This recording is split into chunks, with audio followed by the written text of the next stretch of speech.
and uh, Firoz sir and क्या विद्या राजपूत, जो जिन्होंने मुझे ये प्लेटफॉर्म दिया बात करने के लिए। मेरे ट्रांजेक्शन के पूरा ट्रांजेक्शन में जो भी मेरे साथ हुआ है या इस ट्रांजेक्शन में जाने के लिए मुझे जितना भी प्रॉब्लम्स मेरे साथ आया है वो सब जानने को मुझे शेयर करने के लिए आज मुझे ये मौका दिया, इसलिए मैं सबका तहे दिल से मैं धन्यवाद करता हूँ और मेरी जर्नी आप सबके साथ मैं शेयर करता हूँ।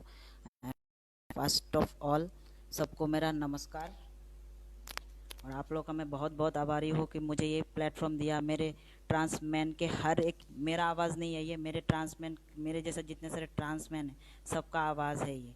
मैं मेरा नाम पॉपी देवनाथ है।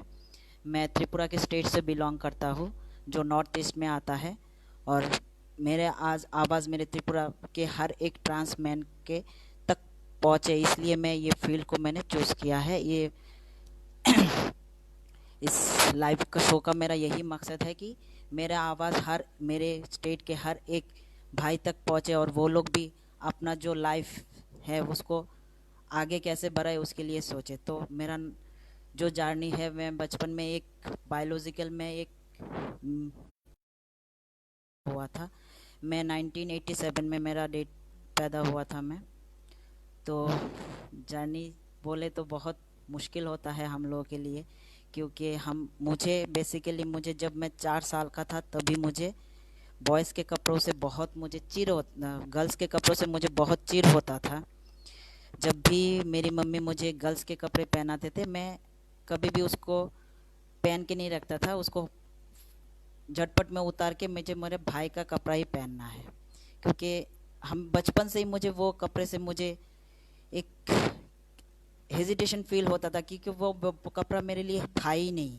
फिर भी मुझे उसी कपड़े के अंदर मुझे डाल दिया गया था और मैं उसी कपड़े के साथ 31 ईयर्स तक मैं उसी बॉडीज़ में रहा। जब मैं थोड़ा सा बड़े हुए तब मुझे बहुत सारे प्रॉब्लम्स होता था, क्योंकि जब मैं स्कूल में जाते थे तो मैं हमेशा अकेला पाता था अपने आप को। जब मैं खेलने के लिए जाता था तब भी मेरी मम्मी बॉयज़ के साथ मुझे खेलने के लिए मना करती थी, फिर भी मैं ज़ोर ज़बरदस्ती मेरे भाई के साथ ही खेलता था। और मुझे हमेशा फुटबॉल बोलो, क्रिकेट बोलिए, वो सब गर्ल्स बोला चीज़ मुझे कोई पसंद ही नहीं था। गर्ल्स के जैसा गुड्डा गुड़ियों का खेल, गर्ल्स के जैसा कुछ भी वो पहनना, वो सब मुझे कभी भी पसंद ही नहीं आता था। हमेशा ऐसा ही सोचता था, बचपन से मुझे ऐसा सपना आता था कि काश एक दिन मैं अचानक से ऐसे चेंज हो जाता कि मैं फीमेल से मेल हो, एक लड़का से एक लड़की से एक लड़का बन जाता। तो जब मैं स्कूल में पढ़ाई करते थे, मेरा जो स्कूल था वो गर्ल्स और बॉयज़ का स्कूल था। तो हम लोगों के टाइम पे तो स्कर्ट पहन के, बेसिकली स्कर्ट पहन के जाना पड़ता था। तो जब तक मैं क्लास 8 और 10 पे था, 8 में था, तब तक मुझे कोई भी इतना प्रॉब्लम नहीं होता था, क्योंकि स्कर्ट में जाने से भी मुझे कोई दिक्कत नहीं आता था, क्योंकि उस टाइम पे मैं अपने आप से, मुझे पता ही नहीं था कि मैं क्या हूँ। लेकिन मुझे गर्ल्स के कपड़ों से मुझे अच्छा नहीं लगता था। फिर भी पढ़ाई करना है, बिना पढ़ाई के कुछ नहीं कर सकते हैं लाइफ में। तो हमेशा एक अपने आप के अंदर एक जंग चलता रहता था कि मैं एक्चुअली क्या हूँ। बचपन से ही वो जंग शुरू हो जाता है हम लोगों के साथ। बेसिकली वो बचपन से ही जंग शुरू हो जाता है कि हम लोग क्या है, क्योंकि जब हम लोग थोड़ा बहुत, जब एक ट्रांसमैन, जब सबसे बड़ा प्रॉब्लम उस टाइम पे होता है जब वो पीरियड से फर्स्ट टाइम मिलता है। जो एक लड़की के जो लाइफ सर्कल्स में आते हैं, वो ट्रांसमैन जब उस चीज़ से मिलता है सबसे ज़्यादा दुख उसको उस टाइम पे होता है कि इतना दिन से तो कपड़ों से चिढ़ था, अभी ये क्या आ गया कि अभी इसको भी झेलना है। तो जब भी हम लोग फर्स्ट टाइम लाइफ में फर्स्ट टाइम जब वो पीरियड से, या जो लड़की उसका जो मंथली प्रॉब्लम होता है उस प्रॉब्लम से जब मिलते हैं, तब हम लोग और भी डिप्रेशन में चले जाते हैं, क्योंकि हम लोग को वो चीज़ पसंद ही नहीं है। फिर भी उस चीज़ को हम लोग को एक्सेप्ट करना पड़ रहा है कि हम लोग को सिखाया जाता था कि कैसे उस टाइम पे कैसे चलना है, कैसे क्या करना है, बट वो सब चीज़ एक अजब सा दिल में हलचल पैदा करती थी कि मुझे वो सब चीज़ चाहिए ही नहीं। वो 5 दिन मुझे चाहिए ही नहीं मेरे लाइफ में। वो 5 दिन मैं झेल नहीं सकता हूँ मेरे लाइफ में। तो ऐसा करते करते जब एक टाइम आता था कि बहुत डिप्रेशन में चले जाए। मैं क्लास 8 तक एक ब्राइट स्टूडेंट था। 84-90% तक मेरा मार्क रहता था हमेशा। बट जब मैं क्लास 9 पे फर्स्ट टाइम सारी में जाना पड़ा मुझे, तो मेरे लिए बहुत एक मुश्किल था वो वक्त कि मैं एक लड़का हूँ, मुझे एक साड़ी पहन के जाना है। और 4 साल तक मुझे साड़ी पहनना पड़ा, क्योंकि मैं पढ़ाई नहीं छोड़ सकता था, क्योंकि मेरे पापा मम्मी बहुत स्ट्रिक्ट थे। पढ़ाई के मामले में वो लोग बहुत स्ट्रिक्ट थे। और बेसिकली हमेशा मैं बहुत एक छोटा शहर से भी बिलोंग करता हूँ, तो वहाँ पे ये सब चीज़ है। अभी भी वो सब चीज़ों को बहुत मायने दिया जाता है। तो वो 4 साल मेरे लिए एक बहुत मुश्किल रहा मुझे। बट उसके बाद मैं जब क्लास 9 में मेरा एक बार ड्रॉप भी हुआ, क्योंकि उस टाइम पे मैं बहुत डिप्रेशन में चला गया था, क्योंकि मैं किसी से कुछ बोल नहीं पाता था। बचपन से ही मैं अपने आप को अकेला पाता था, हमेशा अकेला ही अकेला।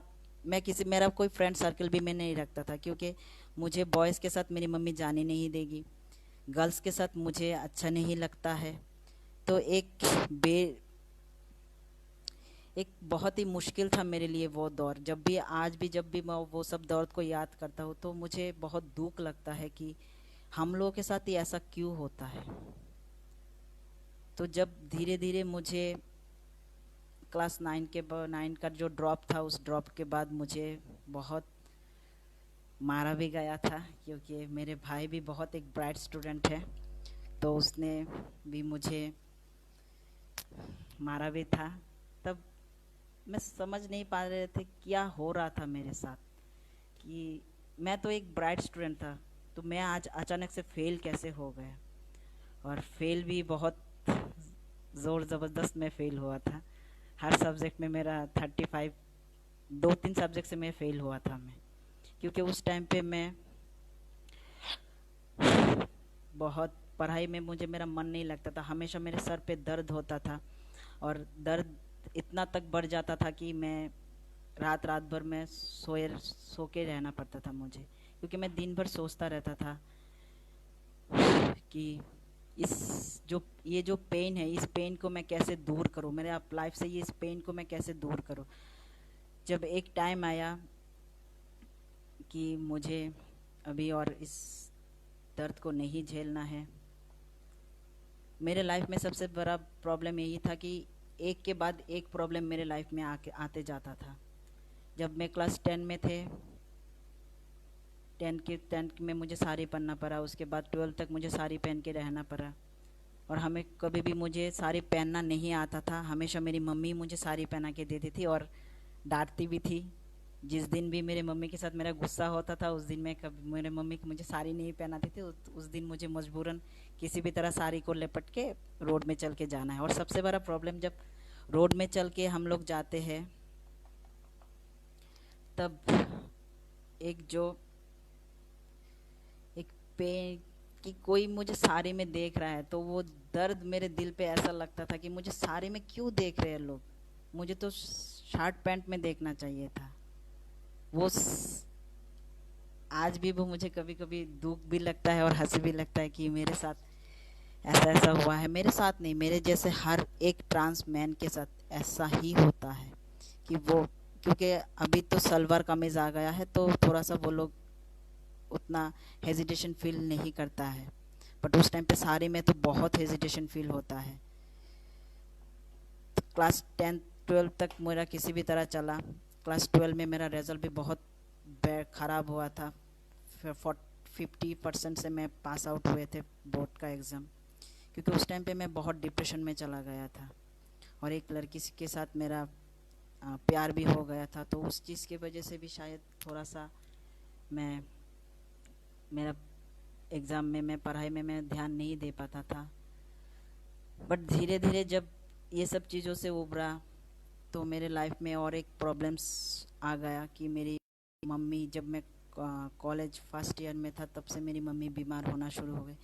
तो मेरे लाइफ में मुझे अपने बारे में इतना सोचने का कभी मौका भी नहीं मिलता था कि मैं अपने लिए सोचूं, क्योंकि मेरा जो फैमिली है वो, मेरे पापा सिर्फ एक टेलर थे।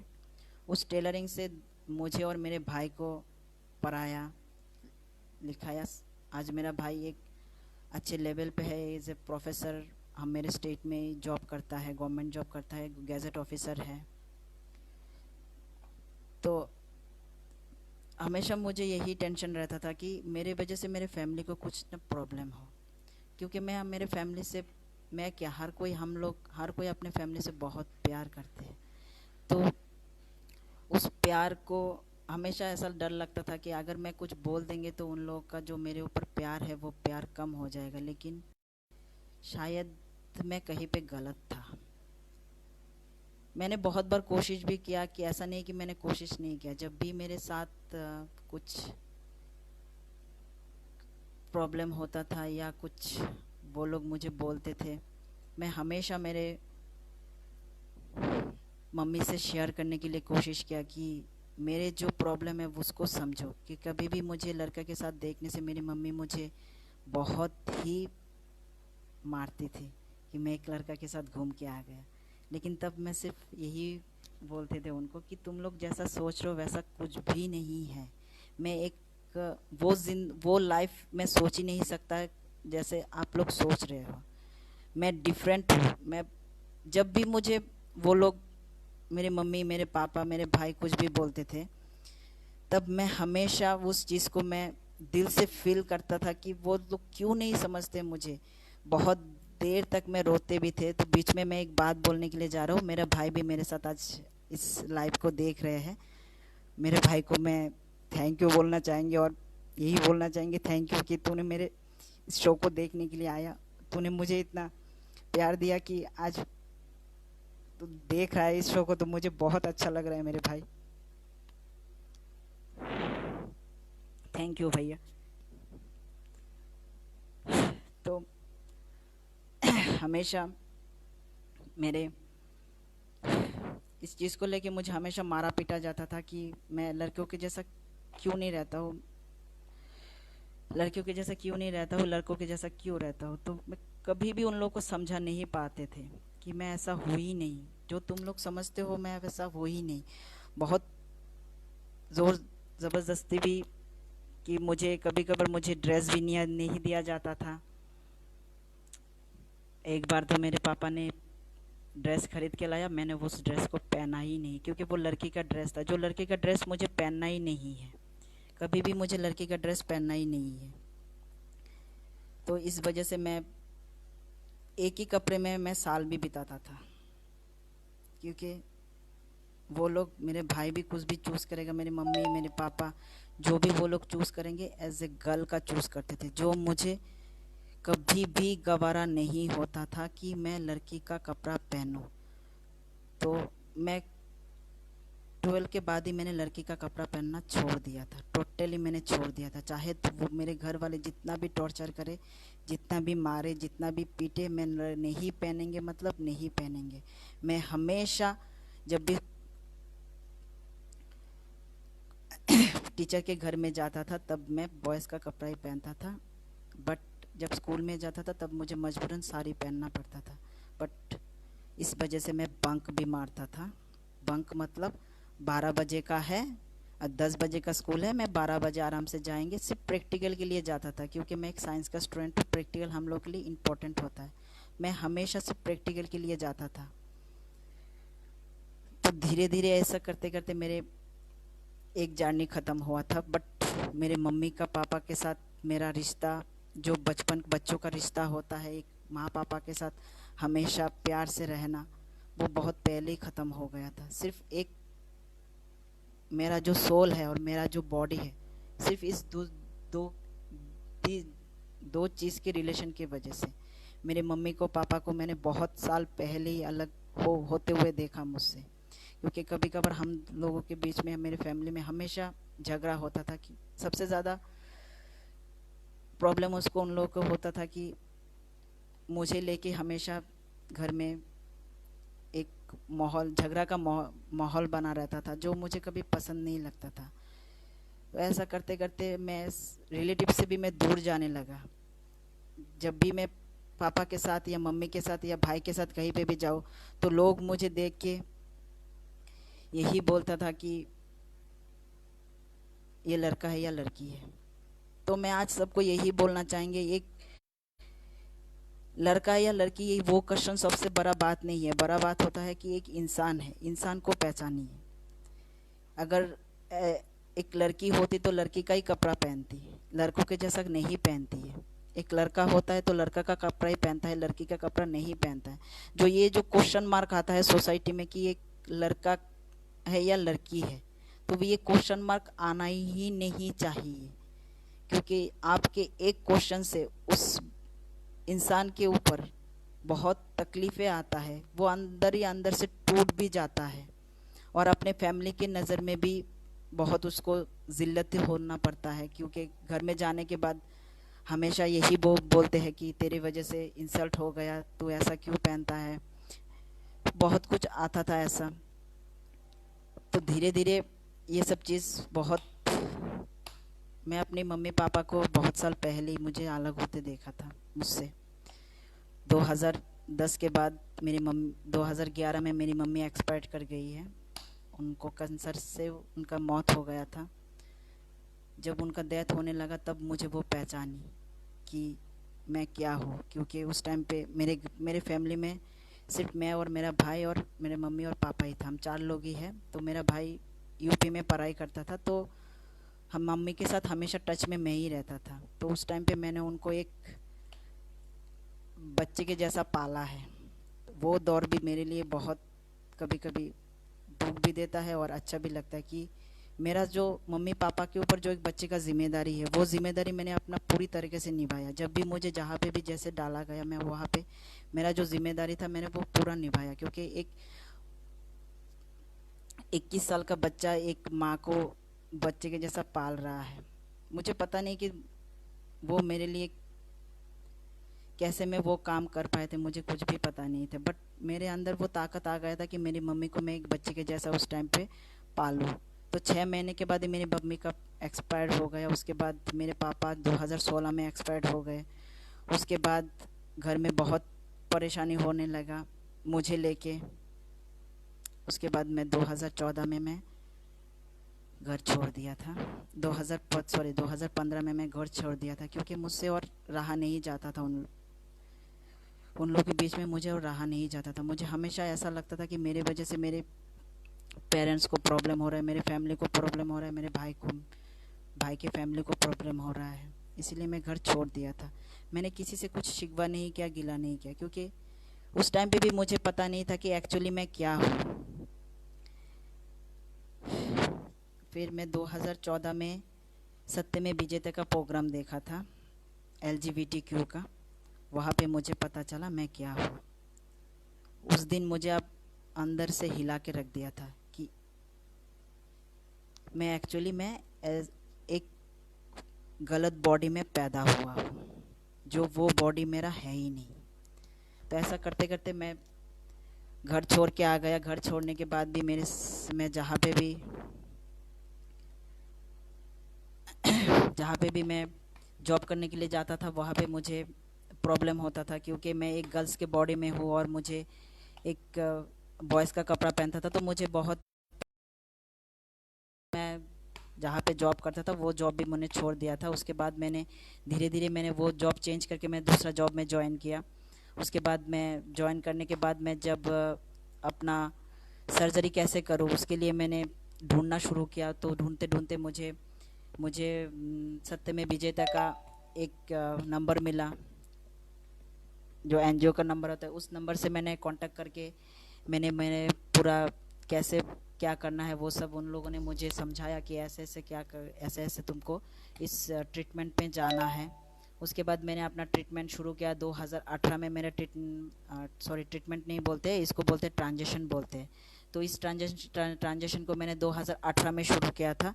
2018 में मुझे पहले इस ट्रांजिशन को शुरू करने के लिए आपको एसआरएस को शुरू करने के लिए दो सबसे जो अहम होता है वो है जीडी लेटर, एक साइकियाट्रिस्ट का होता है, एक साइकोलॉजिस्ट का होता है। एक साइकोलॉजिस्ट आपको जीडी लेटर देता है, उस जीडी लेटर को लेके आप अपने हार्मोनल ट्रीटमेंट में जा सकते हो। हार्मोनल ट्रीटमेंट से पहले आपको, जहाँ से मैंने बैंगलोर से किया था, तो मुझे वहाँ पे मुझे पहले एविडेविट बनाना पड़ा था। एविडेविट बनाने के बाद ही मुझे हार्मोनल ट्रीटमेंट मुझे किया गया। और उसके बाद मेरा डॉक्यूमेंटली भी मेरा चेंज कर दिया मैंने। मेरा डॉक्यूमेंटली मैंने अभी मेल कर दिया है सब मैंने। और उसके फिर उस सर्जरी के टाइम पे जब आपको टी शॉट दिया जाता है, वो टी शॉट आपके लिए एक बहुत अहम होता है, क्योंकि टी शॉट में जाने के बाद बहुत सारे प्रॉब्लम्स आते हैं। प्रॉब्लम्स का मतलब वो ऐसा कुछ नहीं होता है कि आपको थोड़ा सा और भी ज़्यादा डिप्रेशन हो सकता है, क्योंकि मैंने जब आपसे काउंसलिंग किया था तो मुझे बोला था कि तुमको थोड़ा सा डिप्रेशन ज़्यादा आएगा, क्योंकि तुम पहले से बहुत ज़्यादा डिप्रेशन में थे। तो मुझे उस टाइम पे टी शॉट के टाइम पे भी मुझे बहुत डिप्रेशन होता था, बहुत ही ज़्यादा डिप्रेशन होता था कि कभी कभार मैं, उस टाइम पे भी मुझे अंदर में बहुत प्रॉब्लम होता था कि मैं क्या हूँ, क्या मैं वो सही कर रहा हूँ। उसके बाद धीरे धीरे मैं अपने आप को जब पूरी तरीके से जानने लगा, तब मैं टी शर्ट का भी मज़ा लेने लगा। तो मैं आज सबको यही बोलेंगे कि ये जो टी शर्ट है बहुत अच्छा लगता है। टी शर्ट के 2-3 महीने के बाद ही आपका आवाज़ चेंज होना शुरू हो जाता है। टोटली बॉयज़ थोड़ा बहुत चेंज हो जाता है। उसके बाद आपका बियर्ड्स भी लिटिल बिट आना शुरू हो जाता है, उतना नहीं आता है। पीरियड्स आपका डिपेंड करता है बॉडी टू बॉडी। आपका आवाज़, अगर आपका पीरियड्स किसी किसी का 4 महीने में बंद होता है, किसी किसी का 2 महीने में बंद होता है, किसी किसी का 3 महीना भी लग जाता है। तो डिपेंड करता है बॉडी टू बॉडी कि कितना दिन में आपका पीरियड्स बंद होगा। और पीरियड्स बंद के साथ साथ आपको बहुत अच्छा भी लगता है कि जो चीज़ आपको नहीं चाहिए अपने लाइफ में, वो चीज़ से आप बहुत वो चीज़ आपको अभी भुगतना नहीं पड़ेगा। तो मुझे बहुत अच्छा लगा था जब मेरा टी शर्ट के टाइम पे मेरा जब पीरियड्स बंद हो गया था। मेरा 2 महीने में मेरा बंद हो गया था, टोटली मेरा स्टॉप हो गया था। उसके बाद मेरा आवाज़ धीरे धीरे चेंज होने लगा। जब आवाज़ चेंज होने लगा तब मैं जहाँ पे मैं जॉब करते थे, उस जॉब में भी मुझे प्रॉब्लम होने लगा, क्योंकि जहाँ पे मैं जॉब करता था उन लोगों को इस वजह से प्रॉब्लम होने लगा क्योंकि मेरा वॉइस भी चेंज होने लगा था। और मैं उन लोगों को पूरा बोल दिया था कि मैं मेल बॉडी में था और मैं अभी फीमेल बॉडी में था, मैं अभी मेल बॉडी में जा रहा हूँ। तो मैंने मेरे स्टोर में सबको बोल दिया था, मेरे एचआर को भी मैंने बोल दिया था ये बात। बट एचआर का रिएक्शन थोड़ा सा डिफरेंट था। उसने मुझे ये बोला कि तुमको अभी हम लोग जॉब में नहीं रख सकते हैं। तब मैंने मेरा दूसरा जॉब ढूंढना शुरू कर दिया, क्योंकि बिना जॉब के मैं अपने लाइफ को स्ट्रगल नहीं कर पाएंगे। क्योंकि मैं अपने फैमिलीज़ को कभी भी नहीं बोलता हूँ कुछ कि मुझे ये चाहिए, मुझे पैसा भेजना है, क्योंकि मेरे पास पैसा नहीं है। तो मैं हमेशा यही कोशिश करता था कि मैं अपने आप से सब कुछ करूँ। मेरे ट्रांजिशन के लिए जो भी प्रॉब्लम्स था वो सबको मैं अकेला ही फेस किया, क्योंकि हम लोग का जो ट्रांसमैन का जो लाइफ होता है उस लाइफ में कोई भी अपना साथ नहीं देता है। तो सबसे पहले मैं आज यही, जो मेरे बाकी ट्रांसमैन है या जो उनके पेरेंट्स हैं, उनके पेरेंट्स से मैं यही बोलना चाहेंगे कि अपने बच्चे के दर्द को समझो। तुम आपका बच्चा है, सोसाइटी का बच्चा नहीं है। आपका बच्चा अगर दर्द में है, उस दर्द को कैसे कम करना है वो हम लोग का ही जिम्मेदारी होता है। मेरा बच्चा अगर आज इस प्रॉब्लम में रहेगा तो उसको उस दर्द से मुझे कैसे दूर करना है, उसके इस दर्द को कैसे दूर करना है, वो जिम्मेदारी मेरे ऊपर रहता है। तो इसी वजह से कि ऐसा कभी नहीं सोचिए कि सोसाइटी क्या सोचेगा। सोसाइटी का बच्चा नहीं है, बच्चा आपका है। आपको उस बच्चे को समझना है। और मैं इस बीच में और एक बात बोलना चाहेंगे कि इस वजह से बहुत रिसेंटली लास्ट मंथ एक यूपी में 16 साल का बच्चा सुसाइड किया है, क्योंकि उसके फैमिली में उसको हर कोई बोलता था कि लड़का है या लड़की है। तो इस वजह से वो अपना ज़िंदगी गंवा दिया। तो ज़िंदगी गंवाने के बाद जब बच्चा गुजर गए तब मम्मी पापा को वह एहसास होगा कि बच्चा, मेरा बच्चा किस लिए गुजरा। तो यही चीज़ अगर हम लोग अगर पहले करें कि मेरा बच्चा किस दर्द से गुजर रहा है, उस दर्द को मुझे पहले ही समझना है कि मेरा बच्चा इस दर्द से गुजर रहा है, उसके इस दर्द को मुझे कैसे कम करना है, उस दर्द को मुझे कैसे समझना है। मुझे सोसाइटी की बात नहीं सुनना है। सोसाइटी मेरे मेरे बच्चे के लिए कुछ भी नहीं करेगा। ना सोसाइटी मेरे बच्चे को पढ़ाएगा, ना सोसाइटी मेरे बच्चे को खाना देगा। मेरे बच्चे का ज़िंदगी मेरे, बच्चे का लाइफ मेरे ऊपर है। उस लाइफ को मैं कैसे संभालूं, वो सब जिम्मेदारी एक मम्मी पापा के ऊपर ही होता है। तो मैं हर एक जो मम्मी पापा है, जो पेरेंट्स है, जो भी गार्जियन है, जो भी बड़े हैं, सबसे मैं यही बोलेंगे, आपके घर में कोई भी ट्रांसमैन, ट्रांस वुमेन जो भी है, एलजीबीटी कम्युनिटी से जो भी है, उसके दर्द को समझो। कोई भी अपने मर्जी से कुछ भी नहीं करता है। हर एक, अगर मैं आज कुछ कर रहा हूँ तो उसके पीछे कुछ ना कुछ रीज़न होता है। तो उसके हर, जब दर्द को आप समझेंगे तभी आप उसके साथ एक हो। वो भी जब आपका बेटा आपसे कुछ बोलने के लिए आए कि पापा मैं आपसे कुछ बात करना चाहता हूँ, तो उसके बात को सुनिए, उसका एक एक बात को फील कीजिए कि वो क्या बोलना चाहता है आपसे। जब तक आपके बच्चे का बात नहीं सुनेंगे तब तक आपको पता नहीं चलेगा। अगर आपको समझ में नहीं आ रहा है तो उसको सिर्फ यही बात बोल के छोड़ दो कि बेटा तू क्या बोल रहा है मुझे समझ में नहीं आ रहा है, लेकिन मैं तेरे इस जर्नी में मैं तेरे साथ हूँ। इसमें क्या होगा कि बच्चे का जो फ्यूचर है वो कभी भी खराब नहीं होगा। क्योंकि बच्चे का फ्यूचर इसलिए ज़्यादा से ज़्यादा, हम लोग के ट्रांसमैन का, ट्रांसवुमेन का फ्यूचर इसलिए खराब होता है कि वो लोग हम लोग हमेशा डिप्रेशन में, जब एक दौर आता है लाइफ का तो उस टाइम पे हम लोग बहुत डिप्रेशन हो जाते हैं हम लोग के अंदर में, क्योंकि बॉडी और जो सेक्स और बॉडी के बीच में हम लोग फंस जाते हैं। तो इसीलिए जब भी आपके बच्चे आपसे कुछ भी बोले तो आप उस बात को समझने की कोशिश कीजिए। अगर आपका आज आपके घर में एक ट्रांसमैन है, एक लड़की है, लड़के के जैसा कपड़ा पहन रहा है तो वो ट्रांसमैन हो जाता है। अगर एक लड़की है लड़के के जैसा कपड़ा पहन रहा है तो वो ट्रांसमैन होता है। और एक लड़का है लड़की के जैसा मेकअप करने का मन उसको ज़्यादा है, उसको साड़ी पहनने का मन ज़्यादा है, तो वो एक ट्रांस वोमेन हो जाती है। अगर अगर आप ऐसा नहीं करेंगे तो वो, जब भी आप घर से बाहर जाएंगे तब वो अपने आप को, जो उसका अंदर का आत्मा है, उस आत्मा में उसको जब अकेला होता है तब वो अपना ड्रेसअप करता है। जब मैं करता था, जब मेरे घर में कोई नहीं रहता था, तब मैं हमेशा मेरे भाई का कपड़ा, बेसिकली मेरा भाई मुझसे बहुत लंबे होते थे, उसके बाद भी मैं भाई का कपड़ा ही पहनते थे। तो जब अकेले रहता है तब वो सब चीज़ और भी ज़्यादा कि मुझे ये कपड़ा में, एक लड़की जब ट्रांसमैन है तो वो एक लड़का का कपड़ा, मेरे पापा का कपड़ा पहनता था, मैं अपने भाई का कपड़ा पहनता था। जो ट्रांस वोमेन है अपने मम्मी का साड़ी पहनेगी, बहन का चूड़ीदार पहनेगी। तो ये सब चीज़ देख के आपको समझना है कि आपके बच्चे में कुछ तो एक, उसके अंदर में कुछ तो एक प्रॉब्लम है, जिस प्रॉब्लम की वजह से वो आप ऐसा कर रहा है। तो धीरे धीरे आप उसको, आप अगर क्वेश्चन नहीं कर सकते या आपका बच्चा आपसे बोलने के लिए आ रहा है तो उस बात को प्यार से सुनिए और उसको एक्सेप्ट कीजिए, क्योंकि आपके एक मुस्कान से उसका ज़िंदगी संवर सकता है। उसके फ्यूचर में जो भी प्रॉब्लम्स आएगा उस प्रॉब्लम्स में आप उसके साथ रहो, उसके साथ रह के उसको समझो कि तुझे क्यों, तेरे साथ क्या प्रॉब्लम है। जो मैंने पहले भी बोला, तेरे साथ क्या प्रॉब्लम है मुझे समझ में नहीं आ रहा है, बट तेरे हर एक कदम में मैं तेरे साथ हूँ। आपका एक बात आपके बच्चे का ज़िंदगी बदल के रख देगा। तो ऐसे धीरे धीरे मेरे साथ भी बहुत कुछ हुआ था।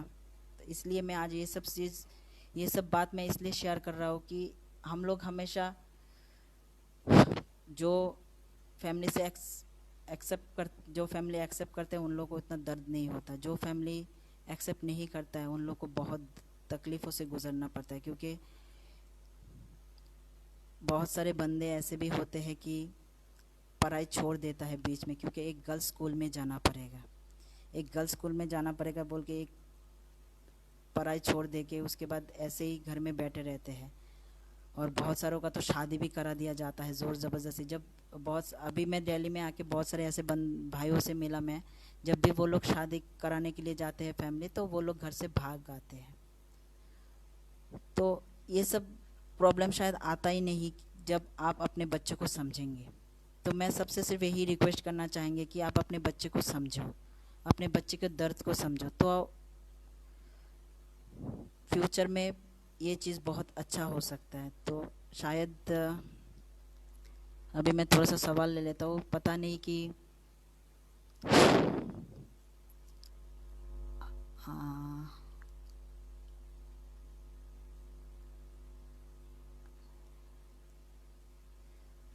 हाँ, मैं एक बात बोल देता हूँ। हिंदी मुझे पढ़ना नहीं आता है, तो जो भी लिखना है इंग्लिश रोमान में लिखिए, मैं आपको आंसर देंगे। कोई मुझे बोला है प्लीज़ शेयर अबाउट यू। मेरे बारे में मैं क्या बोलूँ? मैं तो पहले ही बोल चुका हूँ कि मैं 2018 में मैंने अपना ट्रांजिशन शुरू किया। 2018 के ट्रांजिशन शुरू करने के बाद मेरा लाइफ लाइफ में बहुत प्रॉब्लम्स आया था, क्योंकि ट्रांजिशन के बाद जाने के बाद सबके लाइफ में थोड़ा बहुत प्रॉब्लम भी आता है। क्योंकि मैं अकेले लाइफ को स्ट्रगल कर रहे थे, तो मुझे और भी थोड़ा सा ज़्यादा प्रॉब्लम आया था। सर्जरी भी करना है, सर्जरी का पैसा इकट्ठा करना है।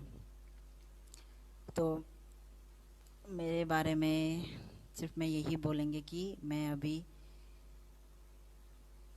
दिल्ली में रहता हूँ, और दिल्ली में मैं एक बीपीओ में जॉब करता हूँ, डोमेस्टिक बीपीओ में जॉब करता हूँ। और बाकी तो मैं पहले भी बोल दिया मेरे पूरा फ्यूचर के बारे में, मेरे पास्ट प्रेजेंट में बोल चुका हूँ। और क्या बोलूँ समझ।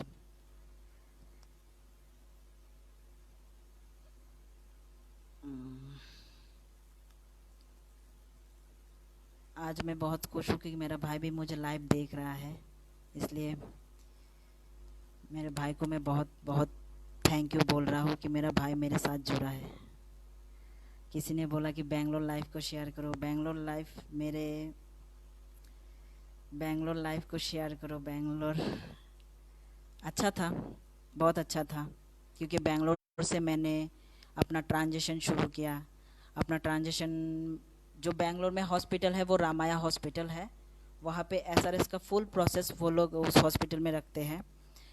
एसआरएस का फुल प्रोसेस जैसे कि टी शॉर्ट, जीडी लेटर से शुरू करके आप बॉटम सर्जरी तक उसी हॉस्पिटल में करा सकते हो। हॉस्पिटल का नाम है रामाया हॉस्पिटल, और वहाँ पे लेस कॉस्ट से ही होता है सर्जरी, उतना महंगा भी नहीं होता है। और वो लोग हॉस्पिटल में बहुत अच्छे से ट्रीट भी करते हैं।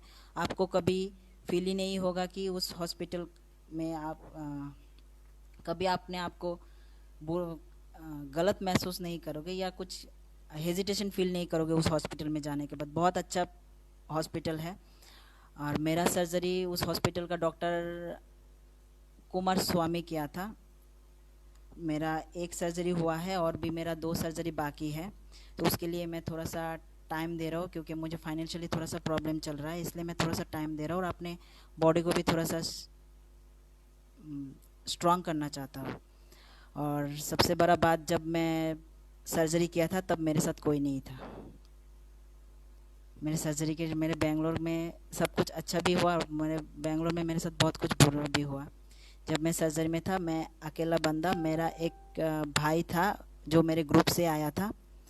उस भाई को मैंने बुलाया, बुलाने के बाद मैंने अपना सर्जरी के 2 घंटा पहले वो आके मुझे ज्वाइन किया था। और जिस दिन मैं डॉक्टर से एडमिट होने के लिए गया था, उस दिन भी मेरे ग्रुप का ही एक भाई आके मुझे एडमिट करा के गया। मुझे शाम का खाना भी दिया, फिर रात का भी खाना दे के गया। उसके नेक्स्ट दिन भी वो आया, आने के बाद शाम का और रात का खाना दे के गया। उसके बाद नेक्स्ट दिन मेरे सर्जरी के टाइम पे दूसरा भाई को मैंने बुलाया, वो भाई मेरे साथ 4 दिन तक था। मेरे सर्जरी से लेके मुझे थोड़ा बहुत, जब मैं चलने के लिए काबिल हो गया था, तब तक वो मेरे साथ था।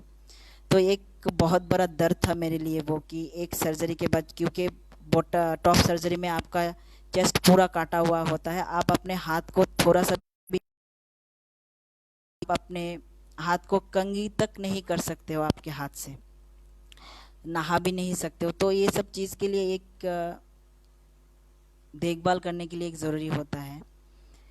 और इस जगह में मैं और एक बात बोलना चाहेंगे कि कोई कोई समझता है कि ये सब क्यों करते हैं लोग।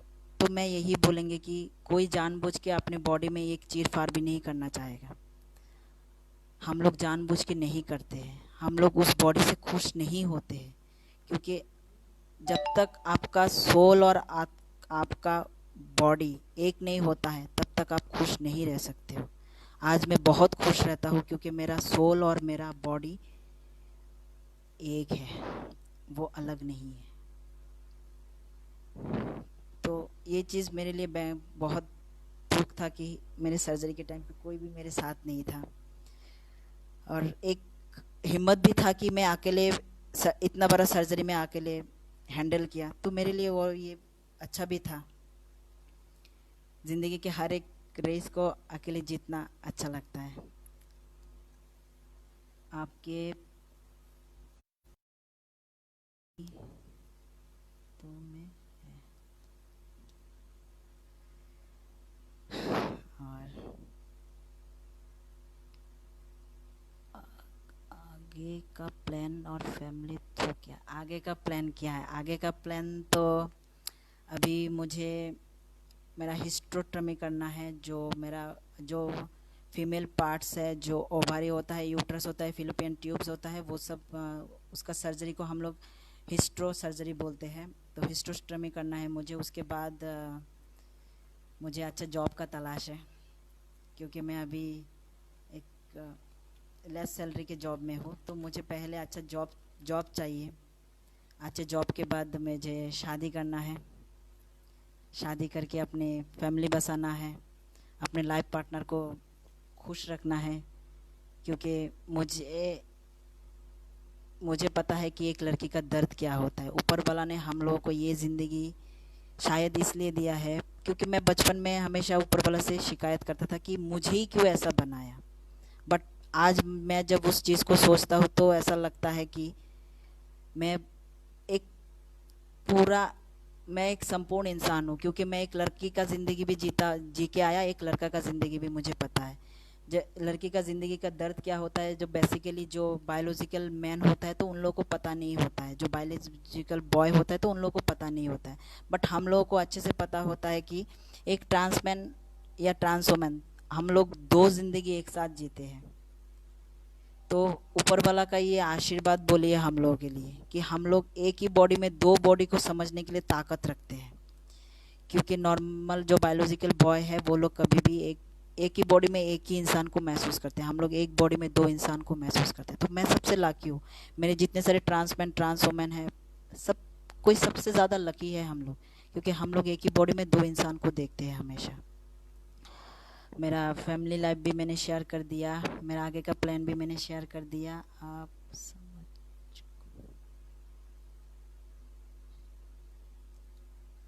मैं समाज को यही बात देना चाहता हूँ कि अपना जो थिंकिंग है वो थिंकिंग को चेंज कीजिए। 2014 में जो सुप्रीम कोर्ट का पिटीशन आया था, उसके बाद बहुत सारे ट्रांसवोमेन तो पहले से ही फ्रंट आउट हो गए थे। ट्रांसमैन को फ्रंट आउट होने के लिए थोड़ा सा टाइम लग जाता है। समाज के लिए मेरा सिर्फ यही न्यूज़ है कि जो नज़रिया है उस नज़रिया को चेंज करो। इंसान है, पहले इंसान को देखिए। अंदर के कपड़े के अंदर क्या रखा है वो चीज़ देख के आपको कुछ भी पता नहीं चलेगा कि इंसान क्या है क्या नहीं है। कपड़े के बाहर जो इंसान है उस इंसान से प्यार कीजिए, कपड़े के अंदर के इंसान को प्यार मत कीजिए। जो इंसान जैसे है, अगर एक ट्रांस मैन है तो उसको वैसे ही प्यार करो, एक ट्रांस वोमेन है उसको ऐसे ही प्यार करो, एक लेस्बियन है उसको भी ऐसे ही प्यार करो, एक बाय सेक्सुअल है उसको भी ऐसे ही प्यार करो। मैं मेरे पूरा कम्युनिटी के लिए यही बोलना चाहेंगे। मैं कम्युनिटी नहीं बोलेंगे, सॉरी, मैं मेरा सोसाइटी बोलेंगे। वो मेरा सोसाइटी है। मेरे सोसाइटी में बहुत प्यार है। हम लोग सिर्फ प्यार के लिए तरसते हैं, चाहे वो फैमिली से हो या दोस्तों से हो, कहीं से भी हो। मैं यही बोलना चाहेंगे कि प्यार करो सिर्फ। कपड़े के अंदर के इंसान से प्यार करके फ़ायदा नहीं है। कपड़े के अंदर जो है, कभी भी गलत कमेंट मत करो, क्योंकि अभी 377 सेक्शन के अंदर में अगर कोई भी trans man, trans women, LGBT community को कोई भी गलत कमेंट करता है तो उसके बारे में केस अगेंस्ट हो सकता है, उसके खिलाफ आप केस दायर कर सकते हो। और ये गवर्नमेंट हम लोग को हक दे रहा है, बट हम लोग नहीं करते क्योंकि हम लोग आपसे प्यार करते हैं। आप आज समझते नहीं है इसलिए आप मुझे उल्टा सीधा बोल रहे हो, लेकिन आप जिस दिन मुझे समझ जाओगे उस दिन मेरे बारे में उल्टा सीधा नहीं बोलोगे। तो मुझे समझ, हम लोग को समझिए, हम लोग कोई एलियन नहीं है। हम लोग भी इसी, आपको जिस खुदा ने बनाया है मुझे भी उसी खुदा ने बनाया है। तो समझ का जो नज़रिया है वो अभी चेंज करने के लिए बहुत ज़रूरी है। और 2018 के बिल में ये कहा गया है कि हर school, college, private sector, government sector, हर एक सेक्टर में एलजीबीटी क्यू का प्रोग्राम करें, अवेयरनेस करें। क्योंकि अभी हम लोग के पास गवर्नमेंट भी हम लोग को सपोर्ट कर रहा है, तो गवर्नमेंट सपोर्ट कर रहा है तो तब भी हम लोग ये चीज़ को तभी बाहर आ पाएंगे जब टीचर जो हम लोगों को सिखाता है, वो टीचर अगर हम लोग को, उन लोगों को पहले से ही पता होगा कि एक ट्रांसमैन क्या होता है, ट्रांस वुमेन क्या होता है, तब वो इस चीज़ को अच्छे से समझ पाएंगे कि आने वाले पीढ़ी को क्या देना है, आने वाली पीढ़ी को क्या बोलना है कि ट्रांसमैन के लिए। जैसे कि हम लोग हिस्ट्री में बहुत सारे पेजेस पढ़ते हैं। पहले अगर किसी का पति मर गया है तो उसको जला दिया जाता, पति मर गए तो पत्नी और पति को एक साथ जला दिया जाता था। तो वैसे ही हम लोग हिस्ट्री चेंज करना है हम लोगों को।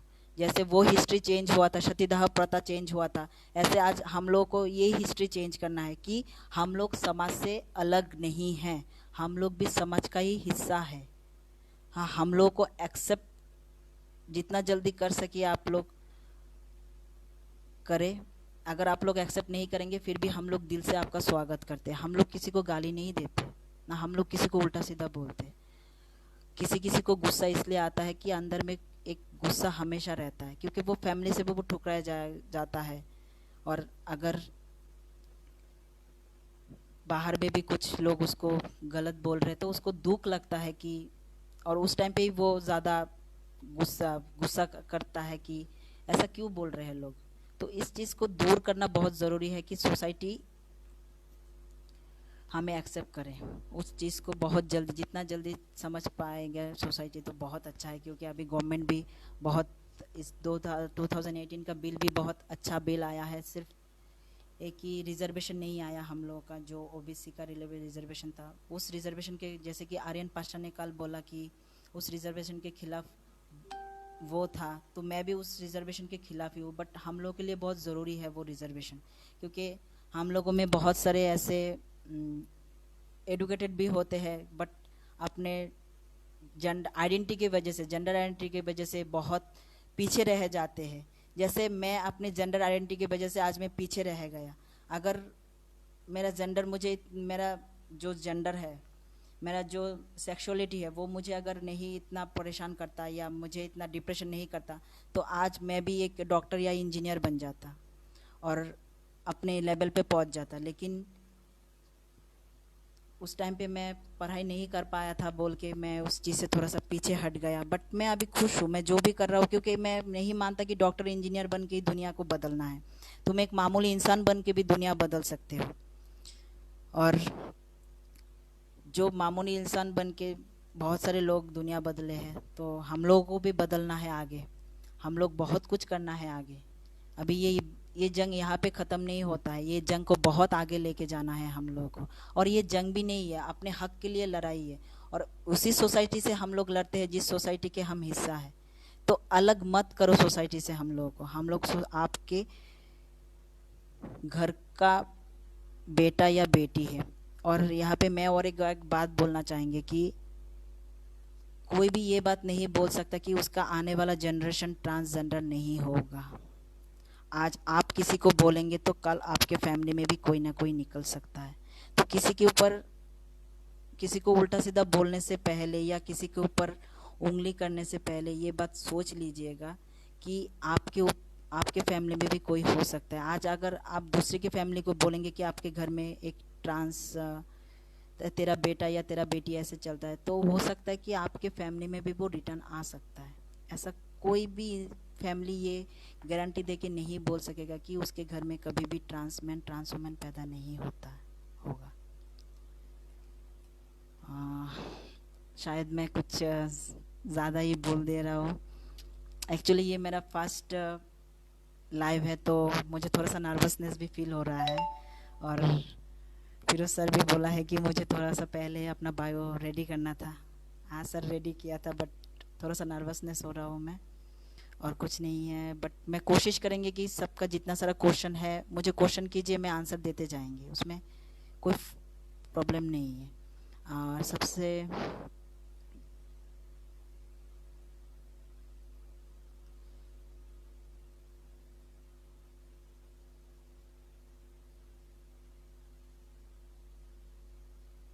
किसी ने बोला है हम बदल सकते हैं। हाँ, ऑब्वियसली बदलेंगे। आज मैं इतना, मेरे ट्रांजेक्शन के बाद मैं आज फर्स्ट टाइम लाइव आया हूँ। मैं इतना दिन तक ओपन नहीं रहता था, मैं इतना दिन तक क्लोज में ही रहता था। बट जब मैं बैंगलोर छोड़ के दिल्ली में आया, तब मुझे, मेरे अंदर में एक जोश आया कि मुझे कुछ करना है। मुझे अपने लिए नहीं, मेरे पीछे जो जनरेशन आएगा उन लोगों के लिए मुझे कुछ करना है। मेरे त्रिपुरा के स्टेट के लिए, जो त्रिपुरा के स्टेट में है, उन लोगों के लिए कुछ करना है। मेरे त्रिपुरा के स्टेट में एक एसआरएस का प्रोसेस भी नहीं है, ना वहाँ पे साइक्रेटिस्ट है, ना हॉस्पिटल्स है, कुछ भी नहीं है। बिल आके आज 6 साल होने के लिए आ रहा है, लेकिन एसआरएस किया है। आज भी जाके मेरे स्टेट में पूछेंगे तो उन लोगों को पता भी नहीं होगा कि एसआरएस किया है। तो मैं आज इसीलिए काम आउट हुआ हूँ कि मुझे मेरे स्टेट के या मेरे नॉर्थ ईस्ट के जितने भी भाई बहन जो भी है, उन सब के लिए मैं एक आवाज़ बन के आप लोगों के सामने आया हूँ। तो मुझे सपोर्ट कीजिए, हम लोग ज़रूर कुछ करेंगे, हम सब मिल के।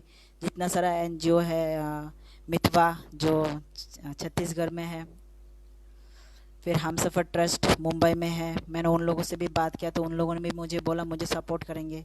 मितवा मितवा का है विद्या राजपूत, उन्होंने भी मुझे बोला मुझे सपोर्ट करेंगे। तो मुझे हर एक एनजीओ का सपोर्ट चाहिए कि मेरे स्टेट को आगे लाने के लिए, नॉर्थ ईस्ट को आगे लाने के लिए।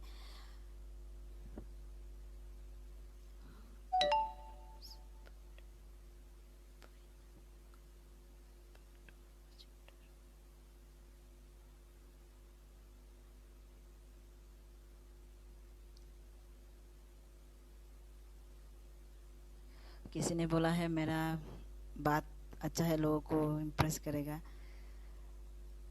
थैंक यू, आपका जो भी है बोलने के लिए थैंक यू। बट मैं सिर्फ कोशिश कर रहा हूँ कि मेरा जो भी आने वाला जो भी जनरेशन है, उस जनरेशन के लिए पहले से रेडी किया जाए।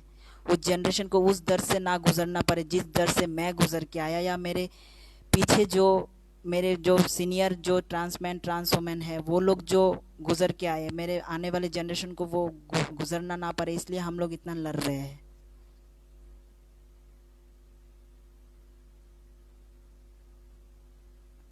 हाँ, किसी ने पूछा कि अभी क्या आपको दिल्ली में आसानी से एक्सेप्ट कर लेता है, तो अभी किसी को पता ही नहीं चलता है कि मैं क्या हूँ, क्योंकि जो एक क्वेश्चन मार्क था वो क्वेश्चन मार्क दूर हो गया है। पहले भी पता नहीं चलता था, बट मैं जब बोलने के लिए जाते थे तब मुझे उन लोगों को पता चल जाता था कि मैं क्या हूँ। बट बिना बोले किसी को पता नहीं चलता था कि मैं लड़का हूँ या लड़की हूँ। अभी अभी कोई प्रॉब्लम नहीं होता है, क्योंकि मेरा फेस भी एज मेल के जैसा ही दिखाई देता है। हाँ, थोड़ा सा बियर्ड कम है, क्योंकि मुझे ट्रांजिशन में जाके ज़्यादा दिन नहीं हुआ।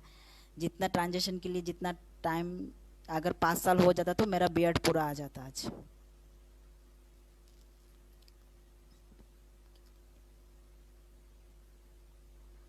Thank you sir Vikas Prakash, thank you sir, मेरे साथ रहने के लिए, मेरे कम्युनिटी के, मेरे सोसाइटी के साथ रहने के लिए।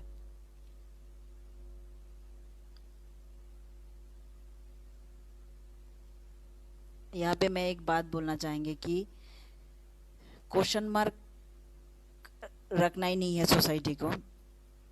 जो जैसा है उसको ऐसे एक्सेप्ट कर लो, तो ये क्वेश्चन मार्क ही नहीं रहेगा।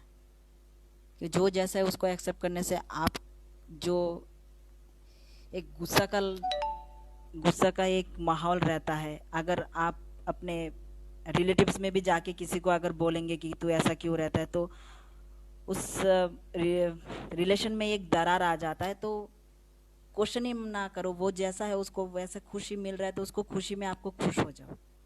दूसरों की खुशी में खुश होने से बहुत अच्छा है।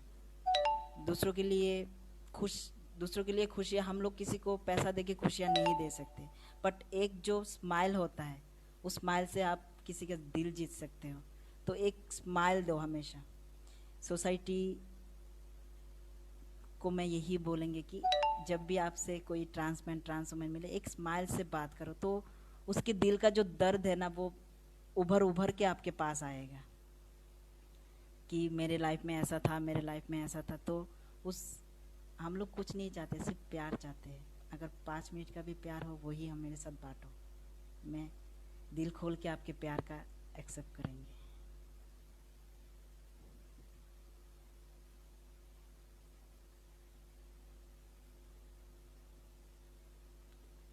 किसी ने क्वेश्चन किया, seeing you no one can say that you are a transman, how one can.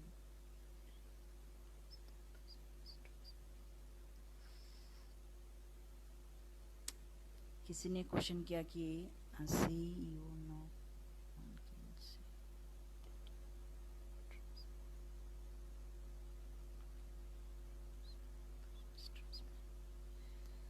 अभी दिल्ली में क्या आपको लोग एक्सेप्ट करते हैं? सभी हम सब आपके लिए है। Best of luck, all the best.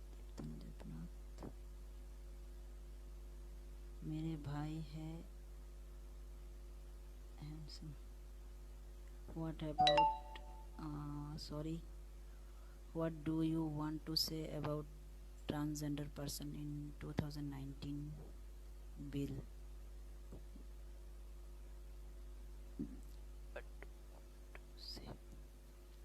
मैं 2019 के बिल को सिर्फ यही बोलना चाहेंगे कि जो रिजर्वेशन रिजर्वेशन के लिए रखना चाहिए था गवर्नमेंट को, क्योंकि रिजर्वेशन के बिना हम लोगों में भी बहुत सारे बंदे पुलिस में जाना चाहते हैं, तो रिजर्वेशन के बिना पुलिस में नहीं जा पाएंगे। तो रिजर्व ट्रांजेक्शन का अगर क्योंकि फॉर्म फिलअप करने के टाइम पे अगर एज ए अभी अगर मैं अगर डिफेंस ज्वाइन करता, तो एज ए मैं फीमेल मुझे ज्वाइन करना पड़ता, और मेरा ट्रांजेक्शन के बाद मुझे मेल आना पड़ता। लेकिन अगर हम लोग अगर कोटा से जाएंगे तो शायद हम लोग को वो फेस हम लोग को झेलना ना पड़ेगा।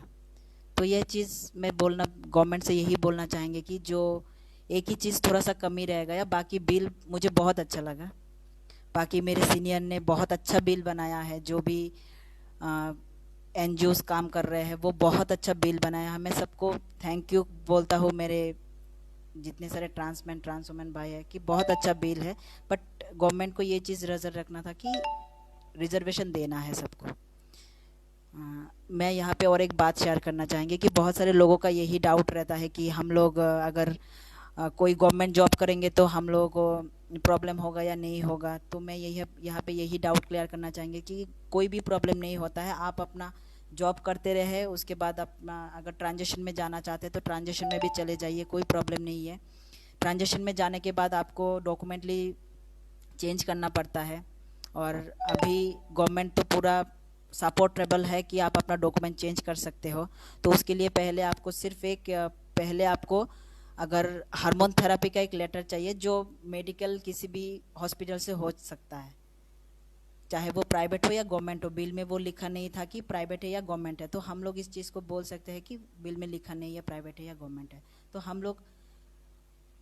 आप लोग पहले एक बिल लेंगे, या क्या बोलते हैं इसको, जब मेडिकल का आपको जीडी लेटर मिल जाएगा, उस जीडी लेटर के बाद आपको डीएम को एक लेटर लिखना पड़ेगा। उस लेटर के बाद आपका जो डॉक्यूमेंटली जितना सारा डॉक्यूमेंट है, आपका पासपोर्ट, ड्राइविंग लाइसेंस, उसके बाद आपका एजुकेशनल सर्टिफिकेट, जितना सारा ration card, bank bank details, उसके बाद प्रॉपर्टी डिटेल्स, सब कुछ आपका जेंडर चेंज हो जाता है।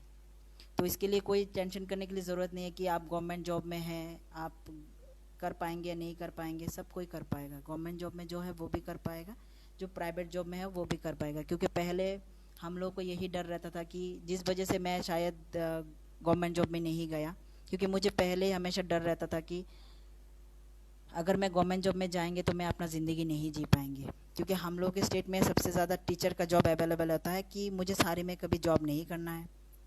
तो इसलिए मैं कभी गवर्नमेंट जॉब में मैं इतना इंटरेस्ट नहीं देता था। हाँ, बट अब जब देखता हूँ कि ये बिल अच्छा आया है, तब अफसोस होता है कि मुझे भी गवर्नमेंट जॉब में ही जाना था। बट अभी मैं खुश हूँ, जो भी जॉब है मेरा उसमें मैं बहुत खुश हूँ, और मुझे 2 वक्त की रोटी मिलता है उसमें मैं बहुत हैप्पी रहता हूँ। उससे ज़्यादा हम ऊपर वाला का देने का मर्जी होगा तो दे देगा। इस यहाँ पे मैं और एक बात शेयर करना चाहता हूँ कि रिसेंटली एक और चीज़ है, और जो बीएड होता है, बीएड में भी ट्रांसजेंडर का एक सब्जेक्ट रखा गया है, और जो एमए होता है, एमए में भी एक ट्रांसजेंडर का सब्जेक्ट रखा गया है। तो ये हम लोग के लिए बहुत एक अच्छा बात है कि अभी स्कूल कॉलेज में हम लोग के बारे में एक सब्जेक्ट आ गया है। तो जितना सारे टीचर्स है, मैं सबसे, अगर आज मेरे साथ कोई भी टीचर जुड़ रहे हैं तो मैं उन लोगों को, और ये वीडियो अपलोड होने के बाद कोई भी टीचर देखेगा तो मैं उन लोगों को हाथ जोड़ के विनती करता हूँ कि आपके स्कूल में, कॉलेज में जो भी अगर ट्रांसमैन या ट्रांसवुमेन थोड़ा सा आपको लगता है, क्योंकि ट्रांसमैन हमेशा बाल काट के रखता है, और जो ट्रांसवुमेन होता है वो हमेशा चाहेगा कि अपने बाल थोड़ा सा लंबा हो। तो इस चीज़ से भी आज आइडेंटिफाई कर सकते हो। बट ज़रूरी ये नहीं है कि वैसा ही हो, बहुत सारी चीज़ें होता है। बट अगर आपको ऐसा लगता है कि ये बंदा थोड़ा सा डिफरेंट है सबसे, तो उससे बात करो खोल के, क्योंकि आप टीचर हो उसका। और मेरे ख्याल से जो टीचर होता है वो सबसे बड़ा हम लोग को शिक्षा देता है। हम लोग का पहले शिक्षा होता है घर से, उसके बाद शिक्षा होता है टीचर से। जो समाज में जो टीचर का जो लेवल है वो बहुत ऊंचा मायने जाता है, ऊंचा माना जाता है। तो मैं हर टीचर से यही बोलेंगे कि अभी जो अवेयरनेस का आया है, तो आप लोग भी अपने स्कूल कॉलेज में अवेयरनेस का प्रोग्राम शुरू कीजिए, हम लोग को बुलाइए, हम लोग आके आपके बच्चों को उस चीज़ के, क्या ट्रांसजेंडर क्या होता है, एलजीबीटीक्यू का पूरा, ये जो एलजीबीटीक्यू है उसका एक एक मीनिंग हम लोग सबको समझाएंगे। प्रोग्राम में, जब भी प्रोग्राम हो या जब भी आपके कॉलेज में कुछ भी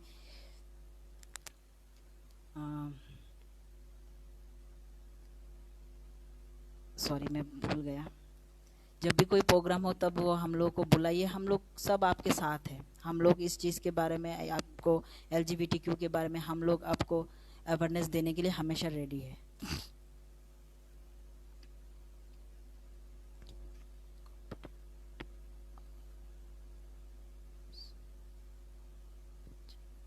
सॉरी सर, मैं बच्चा नहीं हूँ, मेरा एज 33 है अभी, बट मेरे फेस से पता नहीं चलता है। आपका गलती नहीं है सर, ये मेरा फेस थोड़ा सा ऐसा ही है।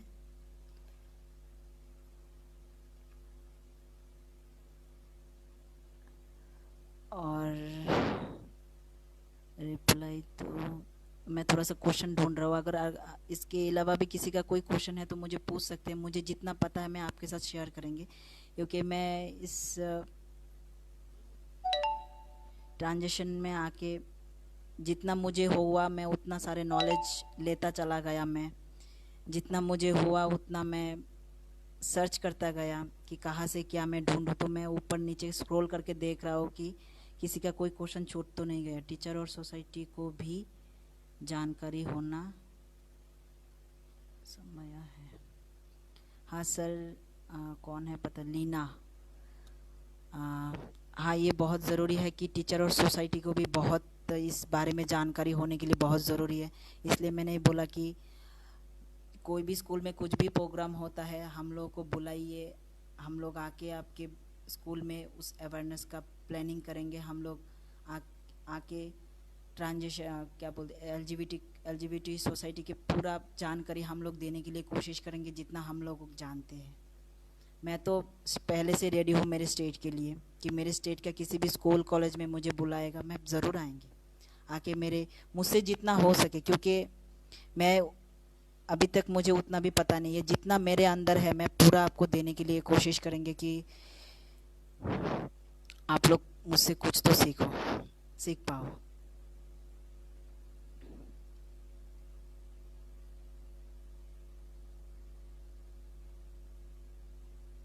मैं थोड़ा सा ढूंढ रहे हैं कि और कुछ छूट तो नहीं गया है। अगर किसी और का कुछ भी क्वेश्चन है तो मुझे शेयर कर सकते हैं।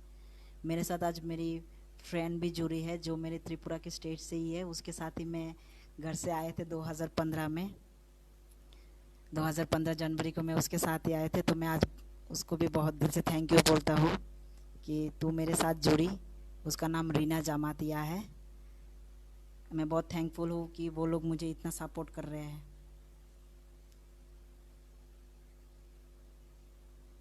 I am a transgender.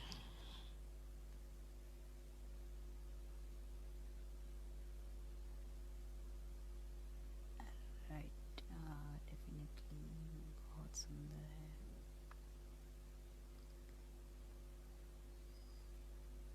Question थोड़ा सा बाकी रह गया है क्या?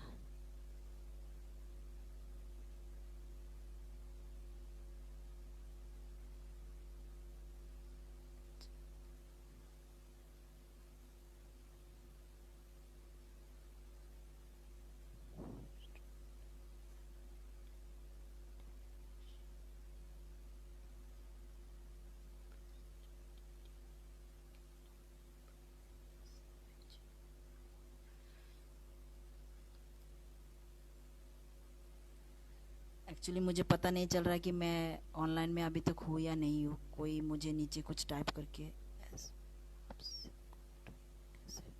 हाँ, किसी ने पूछा है कि मुझसे कांटेक्ट कैसे होगा। तो मेरा नंबर मैं आप नोट भी कर सकते हैं। मेरा नंबर मैं दे रहा हूँ आपको, 9972411545। अदरवाइज़ मैं फेसबुक में मेरा नाम पॉपी देवनाथ के नाम से ही है। मैंने अपना नाम चेंज नहीं किया क्योंकि ये मेरे पापा मम्मी का दिया हुआ नाम है, और मेरा नाम बचपन से ही मेरे मम्मी पापा ने यूनिसेक्स का नाम रखा है कि चेंज ना करना पड़े। तो मेरे लिए ये चीज़ बहुत अच्छा रहा कि मुझे सिर्फ अपना जेंडर चेंज करना पड़ा।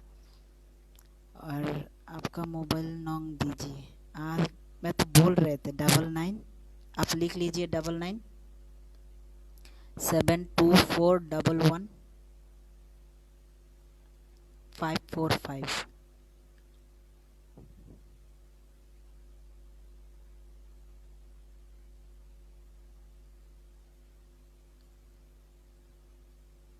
Most transgender are denying this share is a protection of present.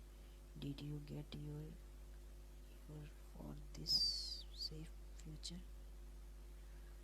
Sir ऐसे तो प्रॉब्लम कुछ नहीं है।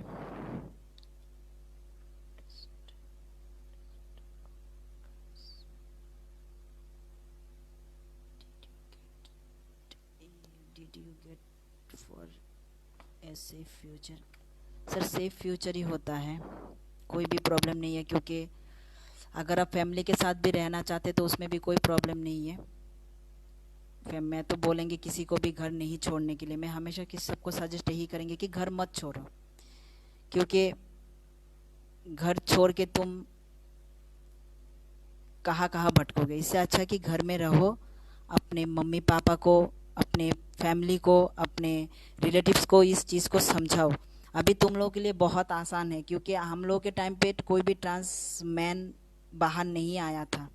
मैं 2014 में जब एलजीबीटी क्या वो सत्य में विजेता का प्रोग्राम देखा था, तब भी मैं किसी से ये बात शेयर नहीं कर पा रहा था कि मैं ऐसा हूँ। और बट आजकल के जो जनरेशन के बच्चे हैं, मम्मी किसी किसी का तो मम्मी भी दिखाता है अपने बच्चे को कि बेटा तू ऐसा है। जो मेरे साथ अभी जुड़ा है निकुंज जय है उसका नाम, वो एमपी से है। उसकी मम्मी उसको सत्य में विजेता का एलजीबीटी का प्रोग्राम दिखा के उसको बोला कि बेटा तू ऐसा है।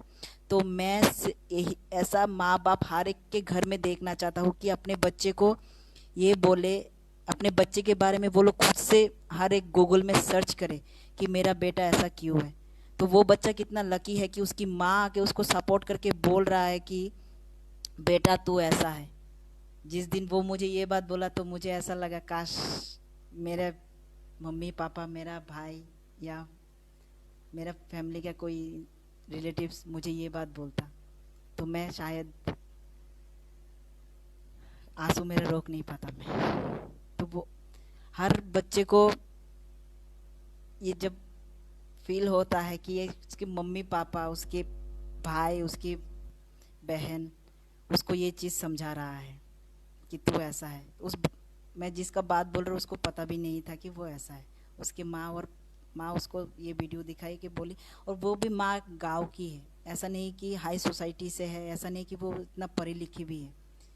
उसके बावजूद भी वो अपने बच्चे का दर्द को समझे। तो मैं उस माँ को सलाम करता हूँ, उस माँ को हाथ जोड़ के प्रणाम करता हूँ कि अपने आप के बच्चे के दर्द को समझे।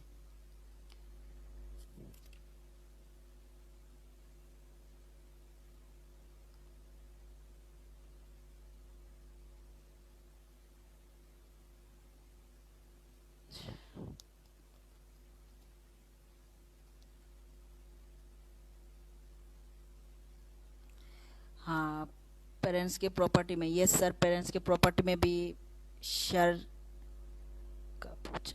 शर्क है सर। क्योंकि जो 2019 का जो बिल आया है उसमें साफ साफ लिखा गया है कि उससे पहले भी जो चीज 77 सेक्शन के अंडर में भी यही बोला गया है कि कोई भी ट्रांसजेंडर या ट्रांसमैन अपने प्रॉपर्टी में बराबर का हिस्सा होता है। जैसे एक बायोलॉजिकल होता है वैसे ही एक ट्रांसजेंडर और ट्रांस वुमेन भी अपने प्रॉपर्टीज़ में बराबर का ही हिस्सा होता है, हिस्सेदार होता है। कोई मेरा नंबर बार बार पूछ रहा है तो मेरे मैसेंजर में आप मुझे मैसेज कर दीजिए। मेरा फेसबुक आईडी पॉपी देवनाथ के नाम से ही है, आप मुझे वहाँ पे मैसेज कर दीजिए, मैं वहाँ पे आपको मेरा नंबर दे देंगे।